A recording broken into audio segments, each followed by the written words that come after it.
Hey guys, welcome to another episode of Football Roundup. It's your boy Jay-Z. I got a quick video today. There's mainly one thing I really want to talk about, and I want to start it off in the Premier League, but more specifically I want to talk about Ole and Manchester United.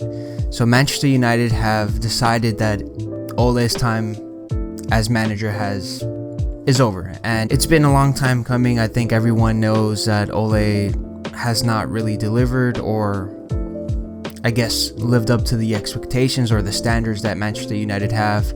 And I saw some commentary where someone stated that, to be honest, it looks like Ole actually over-delivered.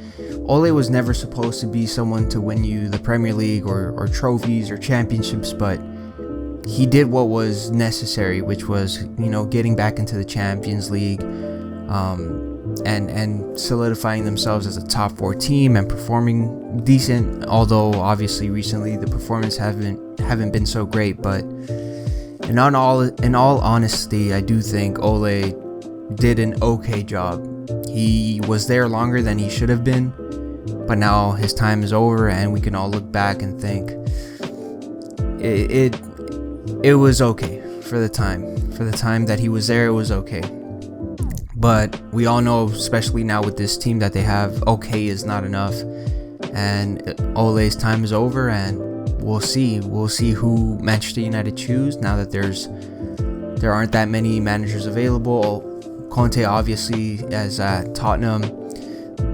I saw some rumors about Brendan Rodgers. I'm not sure how he would fit in with the United fan base or even with the players. His style is not necessarily what I would consider the best, but he is better than Ole, which is, I guess, what they want right now. Zidane doesn't seem likely. I don't think he wants to move to Manchester. Besides that, I don't really see anyone else who is really up to the task or who would be that much better. But this game that United played against Watford was the final straw. But let's be clear that the United team did not perform well. Manchester United, I don't think that with Ole or without Ole would have done so much better.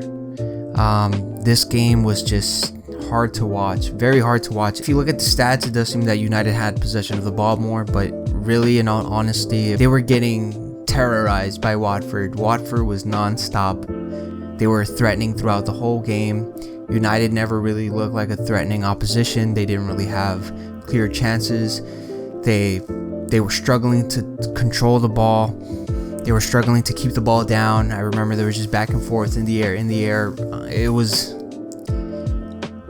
a level of football that I just couldn't believe from a Premier League side and from a team of United's caliber with the players that they have. They had tried bailing them out a couple times with some great penalty saves. Wasn't enough. The pressure just kept on coming, and then Maguire again, more mistakes at the back. I don't understand why he's captain still. I do think De Gea should be captain at this point. Maguire should be dropped. He's not playing well. He's not up to the task, and he's only hurting the team at this point. Apart from that, it did look like United might have got back in it. They were down 2-0 at the first half, and second half started off with a great play from them. Sancho finally doing what he's meant to do, which is cross the ball. Finds Ronaldo. Ronaldo lays it off for Donny, who's wide open. Donny, of course, being another player who should be getting more game time. Great player who can perform. He can perform. He knows how to play. He's a baller. But Ole didn't really give him the chance. Now that he does, a little bit too late. But Donny gets his goal, and I did think maybe, it's Manchester United. They could pull it back.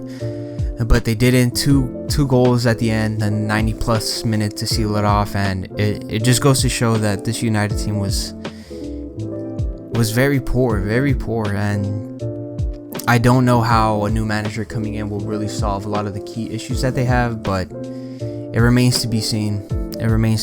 But Ole's out, and I still can't believe. I still remember the Watford fans singing "Ole's at the wheel," and yep, when the opposition is just glad for the way things are going for you, you know that things aren't going well. But Ole's out. We'll see who steps up. I do think maybe Carrick might be the interim manager. I'm not exactly sure, but we'll see. Hopefully the future's brighter for Manchester United. Now, staying in the Premier League, another quick game that I wanted to talk about, maybe the most hyped game of this week, but Liverpool just absolutely destroyed Arsenal. All the players that Klopp has at his disposal just perform well, just perform at their best basically, and they get their first goal off a set piece. Trent setting up Mane. Later on, Jota gets a gift, like they just give him the ball, but he still has to take on the last defender, and he ends up taking on the goalie as well. Taps it in. Another goal comes from a counter that Jota heads perfectly towards Mane. Mane just crosses it into Salah for the tap in, and it's 3-0. Then towards the end, just another great through ball, a great team play from Liverpool, ends up setting up Minamino, and that seals it off. Another great performance by Liverpool, and Klopp, of course, trying to catch up to Chelsea, who have just been unbelievable, but Liverpool destroying another team. Great form for them, and we'll see how long they can keep this up, and of course in all the competitions. Great victory for them, great victory for Liverpool. Now, really quickly, I want to go off to Spain. Real Madrid going up against Granada. Game that Real Madrid should win. They did win. Perfect game from them, I would say. Asensio gets the first. Great through ball, I believe, by Kroos. Asensio, using his pace, is able to finish it off for the first goal. Then later on, another through ball inside the box. Nacho, who gets his goal. Perfect link-up play again between Modric, Benzema, and Vinicius. Vinicius gets his goal. Mendy at the end seals it off. It's 4-1 Real Madrid. Great performance. Real Madrid, I think, are very underestimated this season. They do look like a threat going forward. They do seem solid, honestly. I know there's some players that there's still doubts about. There still needs to be more rotation within that team. They do have players that have come and done well for them. So we'll see later on if they really are a threat for the Champions League, basically, because in La Liga they do seem to be the favorite. Anyways, guys, that'll be all for me today. Thank you guys for tuning in. I'll see you guys next week on the next football roundup.